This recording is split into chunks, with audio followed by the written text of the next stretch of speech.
And on the other side of the meadows, Yeah. but there's a gate there now. Snowmobile club. Right. I helped put it in, and it was put in for a reason, right? Yeah. You know what the reason was? Oh, vandals. Right, people went out there and threw shingles, they Yeah. ripped the house down, they threw other shit. But anyway, beyond the gate, always was a little boat launch. That you could get a vehicle Little down in picnic there and tables. launch a boat, huh? Picnic table in there. There was, yep. Well, since the gate's been put up, Rhonda says, oh, they can't get in that way no more, so I'll shut mine off.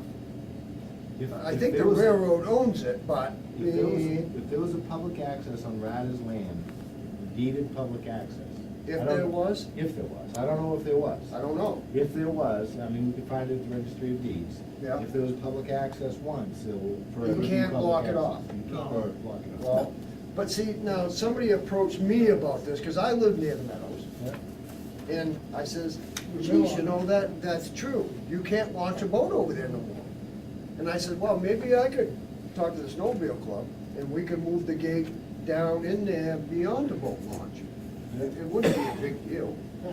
But I'll guarantee you, if they do this land thing down there, you won't be riding snowmobiles in a year or two in there either. You It'll be have shut to- right off. The Fish and Game will allow it. I don't know if anybody will have the power not to allow it. I don't know. Joe, We'll see. wouldn't Well- that be something like, Seriously. UN control that the people that live on Union Meadows, have they been approached? That's just like, I'm paying extra taxes to live there, I ain't been approached. We hope that through the public hearing process, what it should be, we're talking here about UN, executive orders from the government. Yeah. We're criticizing this, but here's the town doing the same thing. Now, this is what I gotta say about But this. did anybody realize? No. Nobody listen. realized, I, did they? what I wanna do is let Ed finish, give a little finishing thing here, because I think what he's done is he's done his job tonight. He's done a fantastic work. He's Now- brought us, He got us going. he's got us going on it. He's got us aware. He's aware, and you give us the information, and Right. give us a little. But this is what I want you to do. I want you to, for now, it's not correct to say the United Nations. Always refer back to the 10-year progress report of the federal agencies, because you're dealing with federal agencies. You're never going to be dealing with the UN directly, because legally you can't. Only the federal government can have an international agreement. States cannot. It says that in our U.S. Constitution. That's why they use the federal executive orders.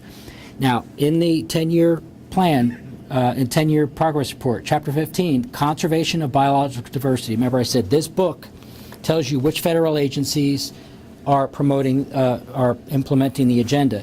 It says here, a vast array of government agencies, conservation and environmental groups, universities and research organizations, legal institutions.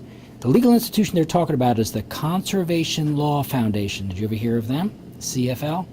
If you do anything wrong to the environment, they will be the first ones to jump on you with legal, hard legal battle, and they will win. And others support biodiversity conservation in the United States and throughout the world. There are hundreds of state and federal laws and programs and an extensive system of federal and state wildlife refuges, marine sanctuaries, wildlife management areas, recreation areas, parks, and forests that promote biodiversity. The federal government has broad responsibility for managing the terrestrial, freshwater, and marine biodiversity on public lands. So it's really, you can't say that it's directly UN. You always refer back to this book. It's in there, you know, on the disc to see what federal agency is actually doing it. If you go to the websites of all of these federal agencies and even question them about this, they're always going to say federal mandate. They'll never say United Nations. So always be aware of that. Federal mandate. It's always a federal mandate. That's why. would it be fair to say it's the Bureau of Biological Diversity? Not right now. It's not. But basically, my whole idea of coming here is to make you understand, or to educate you and understand that this is actually going on. That this is not a conspiracy theory. there are groups that have been fighting this since the United Nations began. And they were called whacks. They were called, it's just a conspiracy theory. It's all, it's just a bunch of nutty people walking around saying this. But that's why I use the actual documents. They can't argue with it. I'm very careful of what I say. I videotape everything I do because people have tried to sue. Because they will sue you for libel. If I say the wrong thing, like if I incorrectly say the International Council on Local Environmental Initiatives is the UN, I can be sued for that. Because that's not correct. They are a non-government, non-profit organization implementing the policy in Chapter 28 of Agenda 21. So you got to be careful what you say because it always goes back, for us, in our legal system in the United States, it goes back to the feds. It goes back to that. So. Well, I know as a concerned resident, and probably all of us here, I think you did a great job. Thank you for coming, and you've definitely brought a little attention to it, and I guess I don't get a night's sleep. I know that. Well, that's a good. I thank you very much. So, Thank you.